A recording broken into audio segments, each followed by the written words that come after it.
اس اللہ کی طرف مرجعو لوٹنا ہے، کم تمہارا، جمیعاً سب کے سب کا، وعد اللہ اللہ کا وعدہ ہے، حقاً یعنی پکن پکا، انہو بلا شبہ اللہ، یبدأ ابتدائی طور پر پیدا کرتا ہے، الخلق تمام مخلوقات کو، ثم پھر یعید قیامت کے دن دوبارہ لوٹائے گا، ثم یعید پھر اسی مخلوق کو قیامت کے دن دوبارہ لوٹائے گا، یہ لفظی ترجمہ، مفہومی ترجمہ، الیہ مرجعکم جمیعا، اسی کی طرف تم سب کے سب کا لوٹنا ہے، وعد اللہ حقا، یہ اللہ کا پکا وعدہ ہے، انہ یبدأ الخلق ثم یعید، بلا شبہ اللہ ابتدائی طور پر تمام مخلوقات کو پیدا کرتا ہے، ثم یعید پھر ان سب کے سب کو لوٹائے گا۔ جب انسان کوئی چیز بناتا ہے تو بے مقصد بناتا ہے، انجینئر کوئی چیز بناتا ہے بے مقصد بناتا ہے، کھلونا کوئی بنتا ہے وہ بھی بے مقصد نہیں ہوتا۔ تو اللہ نے مجھے اور آپ کو، مخلوقات کو کیا لگتا ہے بے مقصد پیدا کیا؟ اللہ فرما رہے نہیں، مقصد ہے کیا؟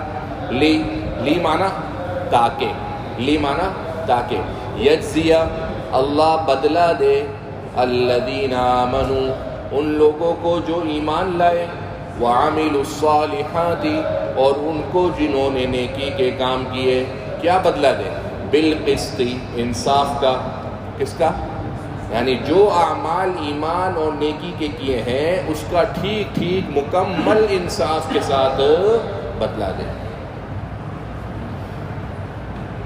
لیجزی الذین آمنوا وعملوا الصالحات بالقسط، تاکہ اللہ بدلہ دے ایمان والوں کو، نیک اعمال کرنے والوں کو انصاف کا۔ یہاں پر ایک نکتے کی بات ہے، اور جب میں کہوں کہ نکتے کی بات ہے تو اس کا مطلب یہ ہے کہ آپ دسیوں تفاسیر اٹھا لیں، وہ بات آپ کو کسی تفسیر میں نہیں ملے گی۔ کیا کہہ رہا ہوں؟ دسیوں تفسیر اٹھا لیں، اس طریقے سے سمجھانے والی بات آپ کو کسی تفسیر میں نہیں ملے گی۔ قرآن سے میرا تعلق ہو گئے 25 سال، قرآن سے میرے تعلق کو کتنے ہو گئے؟ اور تفسیر کرتے ہوئے الحمدللہ 11 سال ہو گئے۔ تو جو نکتے کی بات جب میں آپ سے کہوں نا، نکتے کی بات، اس کو ایسا محفوظ رکھیں آپ کو قدم قدم پر، جگہ جگہ پر کام آئے گی۔ کیا نکتے کی بات؟ ظفر بھائی اور طہا بھائی تشریف لائے مسجد کے اندر، تو عبد المقیت صاحب حاجی صاحب کیا سمجھیں گے کہ ظفر اور طہا یہ دو ایک بندے ہیں کہ الگ الگ ہیں؟ الگ الگ ہیں۔ جب یہ طہا اور ظفر الگ الگ ہیں تو یہ دونوں الگ الگ ہونے کو بتلا کیا چیز رہی ہے کہ الگ الگ ہے؟ وہ بتلانے والی چیز ہے اور، جو میں کہہ رہا ہوں نا طہا اور ظفر، اس کا مطلب دو الگ الگ بندے ہوئے کہ ایک بندہ ہوا؟ الگ الگ ہوا۔ اگر میں کہہ دوں کہ ظفر طہا تو آپ سمجھیں گے یار ممکن ہے کہ ظفر نام ہو، والد کا نام طہا ہو، ممکن ہے، سمجھیں گے نا؟ یہ اور لفظ کیا بتاتا ہے کہ دو الگ الگ چیزیں، آئی بات سمجھ میں؟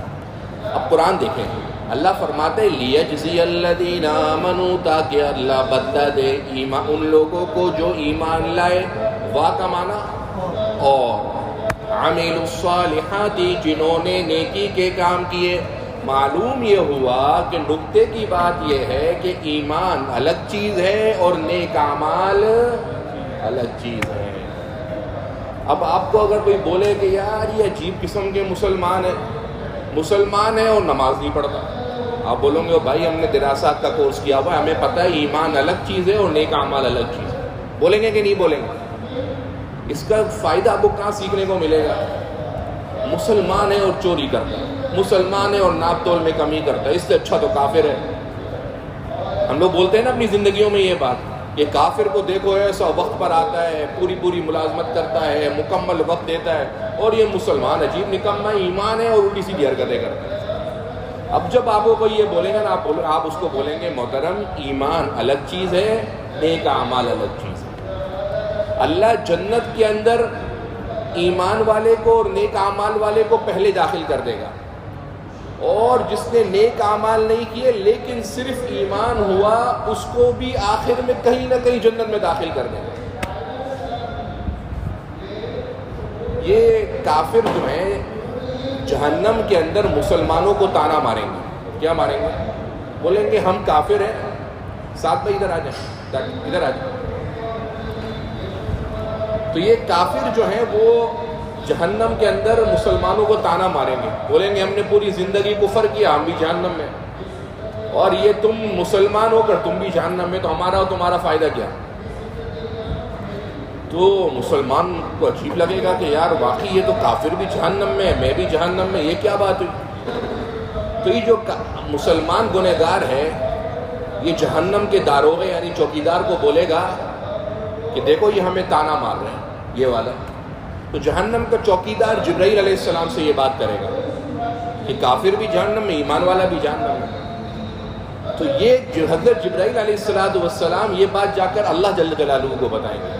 اس وقت اللہ کی رحمت جوش کے اندر آئے گی، اللہ کی رحمت جوش کے اندر آئے گی. اللہ فرمائیں گے اخرجوا من کان فی قلبہ لا الہ الا اللہ مثقال ذرہ، اس جہنم کے اندر سے ہر اس شخص کو نکال دو جس کے دل میں کہیں نہ کہیں ذرہ برابر بھی لا الہ الا اللہ ہو. حضرت جبرائیل ایسے تمام گنہگار مسلمانوں کو جہنم سے نکال کر جنت میں ڈال دیں گے. اس وقت کافر کیا کہیں گے پتہ ہے؟ ربما یود الذین کفروا، اس وقت کافر بولیں گے لو کانوا مسلمین، کاش دنیا کے اندر برائے نام ہی مسلمان ہوتے. اب کوئی اعتراض نہیں کرے گا بھائی کہ یہ کیسا مسلمان ہے، یہ گناہ بھی کر رہا ہے اور مسلمان ہے. بھائی ایمان تو ہے نا، کم سے کم ایمان کوئی چھوٹی موٹی چیز ہے. اگر ایمان چھوٹی موٹی چیز ہوتی تو جہنم سے نکل پاتا. معلوم ہوا کہ اچھی بات ہے ایمان والا ہو، نیک اعمال بھی کرے، اس کی حوصلہ افزائی کرنی چاہیے. لیکن خدا نخواستہ کوئی ایمان والا ہو، نیک اعمال نہیں کرتا، اس کو تانا نہیں مارنا چاہیے، کیونکہ اب بھی اس کے دل میں ایمان موجود ہے. یہ کافر بڑے خبیث تھے، ایسے خبیث تھے کہ یہ لوگ اللہ کے گھر خانہ کعبہ کی تعمیر کرتے تھے. آج آپ کو پتہ لگ جائے کہ بھائی اللہ کے گھر کی تعمیر کرنی ہے، میں اور آپ پیدل بھی چلے جائیں گے کرنے کے لیے، اور اللہ کا گھر خانہ کعبہ بنانا. یہ کافر اللہ کے گھر کی تعمیر کرتے تھے. سارے حاجی دنیا سے آتے تھے، ان کو پانی لب لب بھر کر پلایا کرتے تھے. اللہ نے فرمایا اجعلتم سقایۃ الحاج وعمارۃ المسجد الحرام کمن آمن باللہ، کیا سمجھتے ہو کہ اللہ کا گھر بنا رہے ہو، مجھ پر احسان کر رہے ہو؟ نہیں نہیں نہیں، ایمان بہت بڑی چیز ہے. تم زندگی بھر نیک اعمال کرتے رہو، ایمان نہیں لاؤ گے سب بیکار ہے. اور زندگی پر نیک اعمال نہیں کرو، ایمان لے آؤ، انشاءاللہ قیامت کے دن کہیں نہ کہیں بیڑا پار ہو جائے گا. اب اگر کوئی کہے حضرت یہ بل گیٹس ہے، یہ تو فاؤنڈیشن چلاتا ہے، اتنا نیکی کا کام کر رہا ہے، اس کا معیار دیکھو، کتنے بڑے بڑے ہسپتال کھولے ہوئے ہیں، کتنا نیکی کا کام کر رہا ہے. ہم بولیں گے اچھی بات ہے کر رہا ہے، لیکن مرتے ہی کدھر جائے گا؟ جہنم. کیوں؟ ایمان نہیں. بھائی ایمان بہت قیمتی چیز ہے، ایمان بڑی قیمتی دولت ہے، کوئی چھوٹی موٹی چیز نہیں ہے. اور ایک مسلمان اللہ نہ کرے سارے زندگی بھر گناہ کرتا رہے، لیکن دنیا سے اس حال میں چلا گیا کہ اس کے دل میں رتی برابر بھی کہیں کسی کونے کھانچے کے اندر ایمان کا کوئی ٹکڑا پڑا ہوا، تو جہنم کا عذاب ملنے کے بعد ان دا اینڈ کہاں پہنچے گا؟ جنت. آتی ہے بات سمجھ میں کہ نہیں آتی؟ لیجزی الذین آمنوا، تاکہ اللہ بدلہ دے ایمان والوں کو، وعملوا الصالحات، جنہوں نے نیکی کے کام کیے. کیا بدلہ دے؟ بالقسط، انصاف کا. کہ بھائی بڑا ایمان لایا، نیک اعمال کیے، تو اس کو اب جنت ملے گی. دیکھیں جب اللہ تعالیٰ قرآن مجید کے اندر ایمان کا ذکر کرتا ہے نا، ایمان والوں کا، اس کے فوراً بعد کافروں کا بھی ذکر کرے گا. اور جہاں کافروں کا ذکر کرے گا فوراً ایمان والوں کا ذکر کرے گا. قرآن مجید دونوں چیزوں کو ساتھ لے کر چلتا ہے، ایمان کافر، ایمان یہ والا یہ کرتا کافر، ایمان والا یہ کرتا کافر یہ کرتا. اب ایمان والوں کا ذکر ہوا کہ نہیں ہوا؟ اب فوراً کافروں کا ذکر. والذین، اور جو لوگ، کفروا، جنہوں نے کفر کیا، لہم، ان کو، شراب، پینے کو ملے گا، من حمیم، گرم کھولتا ہوا پانی، اور عذاب، عذاب ملے گا، علیم، دردناک. کیوں ملے گا؟ بما، اس لیے، کانو، وہ لوگ، یکفرون، دنیا کے اندر اللہ کا انکار کیا کرتے تھے. لفظی ترجمہ سمجھ میں آ گیا؟ اب مفہومی ترجمہ. والذین کفروا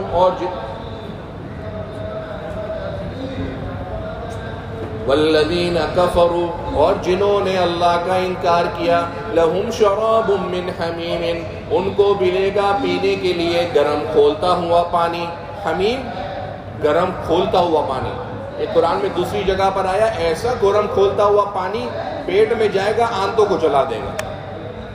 وعذاب علیم، اور دردناک عذاب ملے گا، بما كانوا یکفرون، اس لیے کہ وہ دنیا کے اندر اللہ کا انکار کیا کرتے تھے. اب دیکھیں اللہ کی تعریفات بیان ہو رہی نا کہ تمہارا رب اللہ ہے، آسمان بنایا، زمین 6 دن میں بنائے، پھر عرش کے اوپر قائم ہوا، سارے معاملات کرتا ہے اسی کی طرف. جب اللہ کی تعریف ہے تو دوبارہ اللہ کی تعریف چل رہی ہے. یہ ابھی تک ترجمہ سمجھ میں آ گیا آج کے سبق کا؟ ہوا وہ اللہ الذی، جس نے جعل بنایا، الشمس سورج کو، ضیاء روشنی، والقمر اور بنایا چاند کو، القمر چاند کو، نورا نور، کیا بنایا؟ نور. هو الذی جعل الشمس ضیاء، وہ اللہ جس نے بنایا سورج کو روشنی والا، والقمر نورا اور چاند کو نور. نور بھی روشنی کو کہتے ہیں اور ضیاء بھی روشنی کو کہتے ہیں. سعد سلیم صاحب یہ بتائیے کہ 12 بجے اگر آپ سورج کو میرے خیال میں 10 منٹ تک ٹکٹکی باندھ کر دیکھ سکتے ہیں؟ نہیں دیکھ سکتے. تہا بھائی آپ یہ بتائیں کہ 14ویں چاند اپنے پیک پر کب ہوتا ہے؟ 14ویں کا چاند مکمل. تو جب یہ 12 بجے جب سورج اپنے عروج پر ہوتا ہے، یہ 10 منٹ نہیں دیکھ سکتے. تو چاند کو آپ 1 گھنٹے تک جب چاند پیک پر ہوتا ہے 14ویں کو آپ دیکھ سکتے ہیں؟ دیکھ سکتے ہیں نا. چاند کیوں؟ چاند کی چاندنی ہے، سورج کی تمزاہٹ اور گمراہٹ ہے. حالانکہ دونوں کو دیکھنے والی ایک ہی آنکھ ہے، لیکن سورج کو نہیں دیکھ سکتا، چاند کو دیکھ سکتا ہے. تو جو سورج کی روشنی ہے، جس روشنی کو دیکھ کر میری اور آپ کی آنکھیں چندیا جائیں، وہ روشنی کہلاتی ہے ضیاء. وہ روشنی کیا کہلاتی ہے؟ اور وہ روشنی جس کو دیکھ کر آدمی دیکھتا ہی چلا جائے، وہ روشنی کیا کہلاتی ہے؟ نور. حضور کو ضیاء نہیں بولتے، حضور کے چہرے کو. میں نے نبی صلی اللہ علیہ وسلم کے چہرے کو دیکھا، نور تھا، یعنی دیکھو دیکھتے ہی چلے جاؤ. کوئی صحابی نے یہ نہیں کہا میں نے حضور کے چہرے کو دیکھا تو ضیاء تھا. نہیں، ضیاء تو دیکھو کہ آنکھیں چنیا جائیں گی، آپ آنکھیں پھیر لو گے. اور چاند کو دیکھتے ہو دیکھتے ہی چلے جاؤ، تو حضور کا چہرہ بھی نور والا تھا، دیکھو دیکھتے ہی چلے جاؤ. تو ضیاء کا مطلب روشنی، نور کا مطلب روشنی. لیکن دونوں کی روشنی میں فرق سمجھ میں آیا کہ ایک کی روشنی آنکھ کو چندیا کر دے گی، دوسری کی روشنی آنکھ کو مزید کو جادو میں گرفتار کر دے گی. تو یہ دونوں فرق ہے قرآن مجید کے اندر. تو سورج کی روشنی کو اللہ نے کیا کہا اور چاند کی روشنی کو کیا کہا؟ سمجھ میں آیا فرق؟ هو الذی، وہ اللہ کی ذات جس نے جعل الشمس ضیاء، بنایا سورج کو روشنی، والقمر نورا اور بنایا چاند کو نور، وقدرہ منازل اور مقرر کر دی اس کی، یعنی سورج اور چاند کی، وقدرہ اور مقرر کر دی ہو سورج اور چاند کی کیا؟ منازل، منزلیں. دیکھیں آج سورج نکلا ادھر سے 5:41 پر. میں اور آپ تو یہ سمجھتے ہیں کہ سورج ایک ہی جگہ سے نکل رہا ہے. آپ کسی فلکیات والے، موسمیات والے بندے کو پوچھیں گے، بولے گا نہیں بھائی آپ کا دماغ خراب ہے، سورج ایک جگہ سے نہیں نکلتا. آج 5:41 پہ اگر یہاں سے نکل رہا ہے اور کل یہ 5:42 پر، تو یہاں سے ایسے نکلے گا. لیکن چونکہ نکلتا ایک ہی ریجن اور مشرق سے ہے، تو آپ کو لگتا ہے کہ ایک ہی جگہ سے. چاند تو دکھتا ہی ہے، ایک دن یہاں ہے دوسرے دن یہاں ہے، سفر چل رہا ہے. اور سورج یہاں سے نکلا، چلتا ڈھلتا غروب ہو گیا. اللہ نے منزلیں مقرر کی کہ نہیں کی؟ اللہ نے جگہ مقرر کی کہ نہیں؟ یہی اللہ سمجھا رہے میرے کو اور آپ کو. وقدرہ منازل، اللہ نے مقرر کر دی اس کی منزلیں. کیوں مقرر کی؟ لی مانا تاکہ، لی مطلب تاکہ، تعلموا تم جان لو، عدد السنین سال کی تعداد، عدد السنین والحساب اور حساب کتاب. کیسے حساب کتاب؟ بھائی آج تاریخ کیا ہے؟ 7 جون ہے، کیسے پتا؟ یہ سورج کا نظام چلا، 8 ہے، 7 ہے نا، آج 7 جون ہے، کیسے پتا لگا؟ یہ سورج کا نظام ہے۔ اسلامی تاریخ آج کیا ہے؟ 26۔ بھائی اسلامی تاریخ یاد رکھا کریں، اب تو ہم ماشاءاللہ کورس کر رہے ہیں، کوئی ایک بندہ ذمہ داری لے، روز یہاں پر اسلامی تاریخ لکھا کریں، بسم اللہ لکھ کر اسلامی تاریخ لکھو، نہیں یہاں لکھو، ادھر وہ تو مسجد ہے، یہ مدرسہ ہے، ٹھیک ہے؟ روز یہاں پر لکھیں اور یاد رکھیں کہ اسلامی تاریخ یاد رکھنا فرض کفایہ ہے۔ اگر کوئی مسلمان بھی یاد نہیں رکھے گا سب کو گنہ گار ہے، اور کسی ایک مسلمان کو بھی یاد رہ گیا تو سب کی طرف سے فرض ادا ہو جائے گا۔ تو آج اسلامی تاریخ ہے 26، کیسے پتا؟ اللہ تعالیٰ نے حساب کتاب بنایا۔ آئی بات سمجھ میں سورج اور چاند کی؟ لِتَعْلَمُوا، تاکہ تم جان لو، عدد السنین والحساب، سالوں کی تعداد اور حساب کتاب۔ اب اللہ نے اتنی ساری چیزیں بیان کی تو اللہ تعالیٰ سی پی برار مسجد کے مدرسے میں آنے والے حضرات سے کہہ رہا ہے، بھائیو ما خلق اللہ ذالک الا بالحق، اللہ نے یہ سب نہیں بنایا مگر حکمت کے ساتھ۔ مگر کس کے ساتھ؟ الا بالحق، جو بندہ اس کا ترجمہ کرے گا نا مگر حق کے ساتھ، تو ترجمہ میں تو صحیح نہیں مانوں گا، وفاق والا مان لے تو الگ بات ہے، میرے نزدیک تو وہ صحیح نہیں ہے۔ یا تو حق کا ترجمہ کریں حکمت کے ساتھ، یا حق کا ترجمہ کریں تدبیر کے ساتھ، یا پھر ترجمہ کریں کہ ما خلق اللہ ذالک الا بالحق، اللہ نے یہ سب نہیں بنایا بے فائدہ۔ الا بالحق یعنی بے فائدہ۔ آئی بات سمجھ میں؟ ما نہیں، خلقہ بنایا، اللہ نے، ذالکہ یہ سب کچھ، الا بالحق بے فائدہ، حکمت کے ساتھ، تدبیر کے ساتھ۔ یفصل الآیات، اللہ کھول کھول کر تفصیل سے بیان کرتا ہے، یفصل، اللہ تفصیل سے بیان کرتا ہے، الآیاتی، ساری نشانیاں، لی کے لیے، قوم، اس قوم کے، یعلمون جو جانتی ہے، یفصل الآیات لقوم یعلمون، اللہ کھول کھول کر آیتیں تفصیل سے بیان کرتا ہے اس قوم کے لیے جو جانتی ہے۔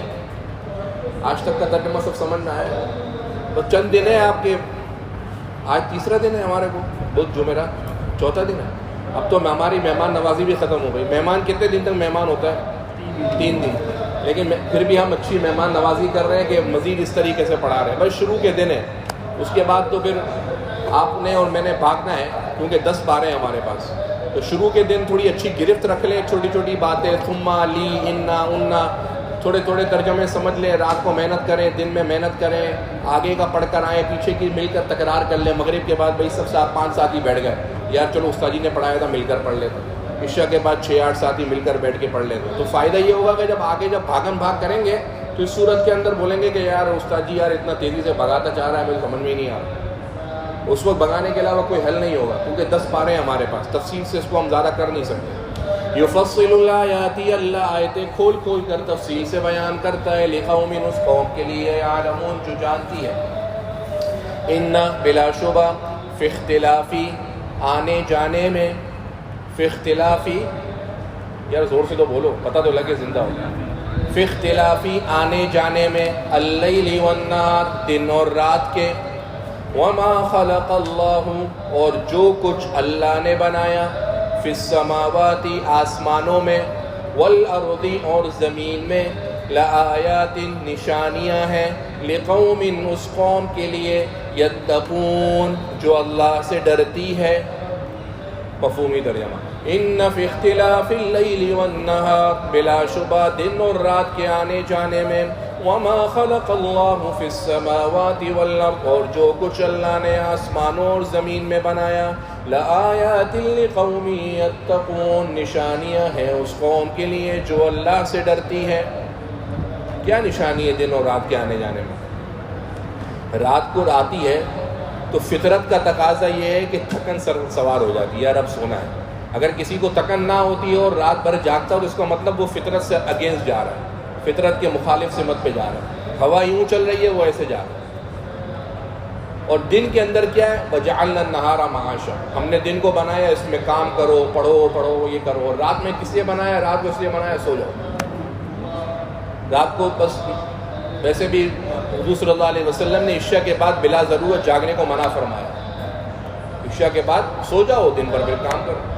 تو یہ رات اور دن کا آنا جانا اللہ کی بڑی نشانی ہے. ایک دفعہ پھر ترجمہ کر دیتا ہوں. ان فی اختلاف اللیل والنہار بلا شبہ, دن کے آنے اور جانے میں, وما خلق اللہ فی السماوات, اور جو کچھ اللہ نے بنایا آسمان اور زمین میں. اچھا, فی السماوات آسمانوں میں, فی السماوات ایک آسمان نہیں, آسمانوں, اور والارضی زمین, زمینوں نہیں, والارضی مفرد ہے ایک, سماوات جمع ہے آسمانوں. جس بندے نے ترجمہ کیا آسمان اور زمین میں, تو آپ سمجھ جانا کہ اس نے دراصات کا کورس نہیں کیا ہوا. کیا ہوتا تو اس کو بتایا ہوتا کہ بھائی سماوات کیا ہے, جمع ہے, اور ارض کیا ہے, مفرد. بلا شبہ آسمانوں میں, تو اللہ نے آسمانوں میں کیا بنایا ہے؟ ہم تو یہ ابھی تک زمین پہ ہی پڑے ہوئے ہیں نا کہ زمین میں یہ ہے, یہ ہے, یہ. بھائی اللہ نے آسمانوں میں ہی بہت کچھ ہے. کتنی بڑی بڑی مخلوقات, فرشتے, اور کیا کچھ آسمانوں کے اندر الگ دنیا ہے. کہتے ہیں نا کہ دنیا کے اس پورے اس کے اندر 70,000 سیارے موجود ہیں, جن میں سے ایک سیارہ آپ کا دنیا ہے. ورنہ اس کے جیسے اور کتنے سیارے موجود ہیں جو آسمانوں میں گھوم رہے ہیں, زمینوں میں گھوم رہے ہیں. لآیات, نشانیاں ہیں, لقوم, اس قوم کے لیے, یتقون, جو اللہ سے ڈرتی ہے. ان بلا شبہ, الذین, جو لوگ, لا یرجون, امید نہیں رکھتے, لقاءنا, ہم سے ملنے کی, کہاں, آخرت میں. وَرَضُوا, اور راضی ہو گئے, بالحیات الدنیا, دنیا کی زندگی میں. وَاطْمَأَنُّوا بِهَا, اور اطمینان کر بیٹھے, بِهَا, اس دنیا میں. وَالَّذِينَ, اور وہ لوگ جو, ہم, وہ, عن آیاتنا, ہماری نشانیوں سے, غافلون, غفلت کے اندر ہیں. ان الذین لا یرجون لقاءنا, بلا شبہ جو لوگ ہم سے ملنے کی امید آخرت میں نہیں رکھتے. ورضوا بالحیات الدنیا, اور دنیا کی زندگی پر راضی رہتے ہیں. واطمأنوا بها, اور اس پر اطمینان رکھتے ہیں. والذین هم عن آیاتنا غافلون, اور جو ہماری آیتوں سے غافل ہیں. کیا ہوگا ان کے ساتھ؟ ان کے ساتھ یہ ہوگا, اولئک, وہ لوگ, مأوا, ٹھکانہ, ہم, ان کا, کیا ہے, النار, آگ. اولئک, وہ لوگ, مأواہم النار, ان کا ٹھکانہ کیا ہے, آگ. بما, اس لیے کہ, کانوا, وہ لوگ, یکسبون, کماتے تھے, کیا, گناہ, یعنی دنیا میں گناہ کیا کرتے تھے, کمایا کرتے تھے. اولئک, جی,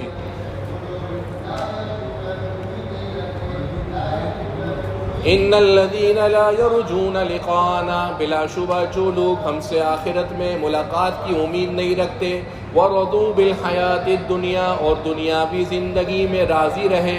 واطمأنوا بها, اور دنیا کی زندگی پر اطمینان کر بیٹھے. والذین هم عن آیاتنا غافلون, جو لوگ ہماری آیتوں سے, نشانیوں سے غفلت میں ہیں. اولئک, وہ لوگ, مأواہم, ان کا ٹھکانہ, النار, آگ ہے. بما کانوا یکسبون, اس لیے کہ وہ دنیا کے اندر گناہ کمایا کرتے تھے. معلوم ہوا کہ ایک ہے کافر کی زندگی اور ایک ہے مسلمان کی زندگی. میرے ساتھ ساتھ بولیں, ایک ہے اور ایک ہے کافر کی زندگی. کافر بولتا ہے بس یہی تو زندگی ہے, بس ما ہی الا حیاتنا الدنیا نموت ونحیا وما یہلکنا الا الدار. یہ دنیا کی زندگی ہے, یہی مریں گے, یہی جئیں گے, 4 دن کی زندگی ہے, جو کرنا کر لو. تو اللہ فرما رہے ہیں جو لوگ ہم سے ملاقات کی امید نہیں رکھتے, ان کو یقین نہیں ہے, تو پھر وہ کیا ہے, وہ دنیا کی زندگی پر راضی ہیں, بس جو ہو رہا ہے صحیح ہو رہا ہے. اور راضی ہونے کے بعد ان کے دل میں کوئی حسرت بھی نہیں ہے. واطمأنوا بها, اطمینان کر بیٹھے ہیں, بس جو ہو رہا ہے صحیح ہو رہا ہے. مسلمان کی زندگی ایسی نہیں ہے. مسلمان کی زندگی ایسی ہے کہ وہ دنیا کی زندگی پر راضی نہیں ہے. دنیا کی زندگی میں اس کو اطمینان نہیں ہے, کیونکہ اس کو پتا ہے بھائی اصل زندگی تو آخرت کی ہے. یہ تو کوئی انتہائی بیوقوف شخص ہے جس نے اس مختصر سے ڈیوریشن کو, دورانیے کو زندگی کہہ دیا. انتہائی کوئی بیوقوف آدمی ہے. یہ کوئی زندگی ہے؟ یہ کوئی زندگی ہے؟ زندگی تو مسلمان کی آخرت ہے. کیسی ہے پتہ ہے؟ ایسی زندگی ہے جو مانگو ملے گا. بڑے سے بڑا بادشاہ، پوری دنیا کی بادشاہ بھی اس کے پاس ہو، یہ بول سکتا ہے جو مانگوں گا ملے گا. اور چھوٹا سے چھوٹا مسلمان، کیا زندگی اس کی آخرت کی، جنت کے اندر جائے گا، جو مانگے گا سب مل جائے گا. مزہ آیا کہ نہیں آیا؟ اب مسلمان کی زندگی اچھی کہ کافر کی اچھی؟ کیا بات ہے. یہ قرآن بڑی مزے کی چیز ہے، اس کو مزے لے لے کر پڑھیں، دل خوش ہو جائے گا، پتہ لگے گا کہ قرآن کیسی کتاب ہے. ورنہ تو صرف بس پڑھتے رہیں گے تو کوئی فائدہ نہیں. ایسے مزہ لے لے کر پڑھیں. آگے کیا ہے؟ اچھا، اب یہ کافروں کا ذکر ہو گیا. اب قرآن جب کافروں کا ذکر کرتا ہے اس کے بعد کس کا ذکر کرتا ہے؟ ایمان والوں کا. آئیے، اِنَّ بلا شبہ الَّذِينَ آمَنُوا، جو لوگ ایمان لائے، وَعَمِلُوا الصَّالِحَاتِ، اور انہوں نے نیکی کے کام کیے. بھائی ایمان الگ چیز ہے اور نیک اعمال الگ چیز ہے. ایمان اور نیک اعمال کیا ہے؟ الگ الگ چیز ہے. جو لوگ ایمان لائے اور انہوں نے نیکی کے کام کیے، یہدیہم، اللہ ان کو دکھلائے گا، یہدیہم، ان کو دکھلائے گا، ربہم، ان کا پالنے والا، بِایمانہم، ان کے ایمان کی وجہ سے جنت دکھلائے گا. عبد المقیت صاحب گئے حاجی عارف صاحب کے پاس اور کہنے لگے بھائی یونائٹڈ کنگ کدھر ہے؟ دو طریقے ہیں. عبد المقیت صاحب کہیں کہ بھائی ایک طریقہ ہے راستہ دکھلانا، ایک طریقہ، میرے ساتھ بولیں، ایک طریقہ ہے، اور ایک طریقہ ہے راستے ہدف تک پہنچانا، ایک طریقہ ہے منزل تک پہنچانا. اب عبد المقیت صاحب نے یونائٹڈ کنگ کا راستہ پوچھا. حاجی صاحب کے بعد دو طریقے ہیں. پہلا طریقہ ہے وہ بولیں بھائی یہاں سے اترو، داہنے ہاتھ پہ جاؤ، سیدھا سن ہو کر چلتے چلے جاؤ، جہاں روڈ ختم ہوگا یہ یونائٹڈ کنگ بیکری ہے. ایک طریقہ یہ ہے. یہ راستہ دکھلانا ہے، یہ راستہ پہنچانا نہیں. دوسرا طریقہ یہ ہے کہ عبد المقیت صاحب کو حاجی صاحب کے آؤ میرے ساتھ، دونوں ساتھ چلتے چلے جائیں، یونائٹڈ کنگ پہ چھوڑ دیں. یہ جو پہلا طریقہ ہے نا، یہ میرا اور آپ کا ہے، یعنی راستہ دکھلانے کا. کوئی بندہ گناہ کر رہا ہے، غلط کر رہا ہے، اس کو ہم نے راستہ دکھلانا ہے. اور جو دوسرا طریقہ ہے ہدف تک پہنچانا، وہ کس کا طریقہ ہے؟ اللہ. ایک ہے راستہ دکھلانا، ایک ہے منزل تک پہنچانا. میرے اور آپ کی یہ ذمہ داری نہیں ہے کہ سامنے والا جنت تک چلا جائے، نہیں نہیں نہیں. میری اور آپ کی یہ ذمہ داری ہے کہ سامنے والے کو ہم راستہ دکھلا دیں، آگے اس کی مرضی ہو جاتا ہے کہ نہ جائے. اب جو لوگ ایمان والے اور نیک اعمال والے، اللہ کیا فرما رہے ہیں کہ اللہ ان کو ان کے ایمان کی وجہ سے جنت تک لے جائے گا. یعنی یہدیہم کا مطلب ہدایت. ہدایت کیسی ہوتی ہے؟ دو. ہدایت کی بتائیں، ہدایت کی کتنی قسمیں؟ نمبر ایک راستہ دکھلانا، نمبر ایک. نمبر دو منزل تک پہنچانا. راستہ دکھلانا کس کا کام ہے؟ میرا، آپ کا، انبیاء کا. منزل تک پہنچانا کس کا کام ہے؟ زندہ باد. اب جب اللہ ان کو ان کی ایمان کی وجہ سے جنت تک لے کے جائے گا تو جنت میں کچھ ہوگا تو بھائی جائیں گے نا. خام خام اتنا لمبا سفر کر کے دنیا کے اندر اتنا برداشت کرے، جنت میں کچھ ہے بھی کہ نہیں؟ اللہ فرماتے ہیں میں بتاتا ہوں جنت میں کیا ہے. جنت میں ہے تجری، چلتی ہے، من تحتہم، ان کے نیچے سے، الانہار، نہریں، فی جنات، جنات کے اندر، یعنی جنتوں کے اندر. ایسی جنت النعیم جو کہ نعمت والی ہیں. بھئی فلاں جگہ پر ہم گئے تھے نیلم پوائنٹ پہ کھانا کھانے کے لیے، مزہ آیا جی، مزہ آیا. کیسے آیا یار؟ ہم نے زمین پہ بیٹھ، وہاں پر چارپائی لگا کے کھایا، کھانا کھا رہے تھے، نیچے سے پانی بہ رہا تھا. اللہ آپ کو جنت کے اندر مستقل یہ منظر دکھائے گا. پورے قرآن کے اندر میرے خیال میں 81 سے زیادہ جگہ پر آیا ہے نیچے نہریں بہتی ہیں. آخری دفعہ ترجمہ، ان الذین آمنوا، بلا شبہ جو لوگ ایمان لائے، وعملوا الصالحات، اور انہوں نے نیکی کے کام کیے، یہدیہم ربہم بایمانہم، اللہ ان کو راستہ دکھلائے گا ان کے ایمان کی وجہ سے. کس کا راستہ؟ جنت کا. تجری من تحتہم الانہار، اس کے نیچے راستے، نہریں بہتی ہیں، فی جنات النعیم، نعمت